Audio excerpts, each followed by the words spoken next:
So that was an absolutely outstanding match. That's, in my mind, one of the hardest things to do is to beat a team not only twice in one season, but twice in 1 week. How did that kind of either help your preparation, or do you think it made it more difficult? Well, I think actually it's we've beaten them, and again, I don't say this with any amount of disrespect. We beat them in the PBC tournament semifinals on our way to the championship last year, so that's actually 3 times in a row. And to give them credit, they're an incredibly talented team. They're very well coached. They came in with a great game plan. They set up very differently than they did a week ago, which it's a little bit of a chess game. So in the first half, I thought they were the better team as Coach and I are on the sideline kind of struggling to, okay, what's our move? I thought, and again, no disrespect to the opponent, I thought we made the right moves at halftime, and I just gave the players a lot of credit. They're great kids. Whatever information they're given at halftime, they take it in, they process it, and they apply it. And the things that we adjusted, minor adjustments, but the things that we adjusted at halftime, we applied in the second half. And again, I want to give my kids credit. I thought we were the better team in the second half. I thought it was closer to being 2-0 than it was being 1-1. We had a couple of chances that went begging, but North Georgia is an unbelievable team. Coach Adams does an amazing job, and they'll be back next year, and we'll be right back in it, fighting to win a conference championship. We look forward to playing them every year. Are we allowed to know what those changes were at halftime? I'm going to keep that to myself. They were minor, but there were 3 in particular. And again, soccer is a chess game, and minor adjustment can sometimes make big differences. And I think the minor adjustments that we made, made a big difference. I don't think those are the things that will work against Columbus State.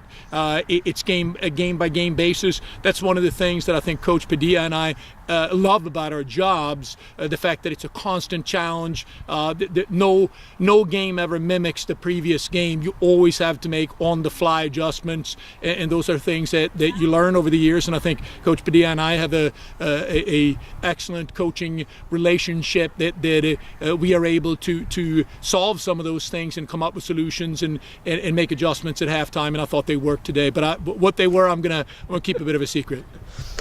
Over the past couple of weeks, your set pieces, especially against North Georgia, having both those goals come off of corners, as well as a couple other set pieces that produced some shots on goal. What do you think's made them so lethal here lately? Well, we have the right personnel. We have great service. Katie Ryan takes most of our free kicks, and Christine Rolfs, puts our corners in there, and she puts them right where we want them. We have players who we talk about. One, you have to have execution, but you also have to have commitment. If the execution is there, but you truly don't believe, and a lot of times when it comes to set pieces, it's not the first opportunity. It's fine. Now, we did score in a direct header, but a lot of times it's a knockdown. You got to get a body on it. You got to be committed to believing that you're going to put that ball in the back of the net. I joke sometimes to say, girls, if you have to pick it up and throw it in the back of the net, you have to believe. We have the service, we have the commitment, and we have the belief. And you put those 3 things together, you're going to be pretty successful in set pieces. Columbus State's the most likely opponent coming up in the next round of the Peach Belt Conference tournament.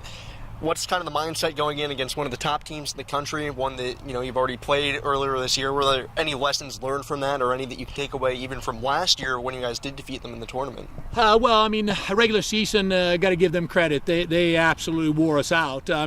We were not close in that game. Now, we were coming off of, it was our second game coming back from having been out of school for a little over 2 weeks and not trained any during that period. But that we're not going to use that as an excuse. They were the better team on the day, and by a wide margin. They have an incredible coaching staff. They have incredible talent. They have great depth on their team.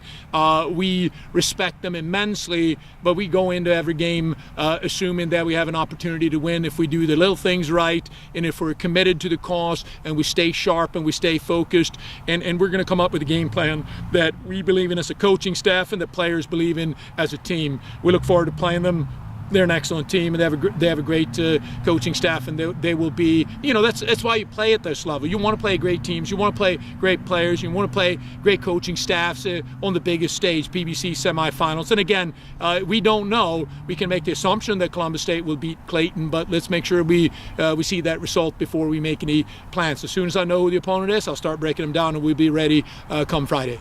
Do you think your team's? It certainly seems like your team's hitting its stride here late down the stretch. Well, I think, again, we had a period where we touched the ball 3 times in 21 days, and I think,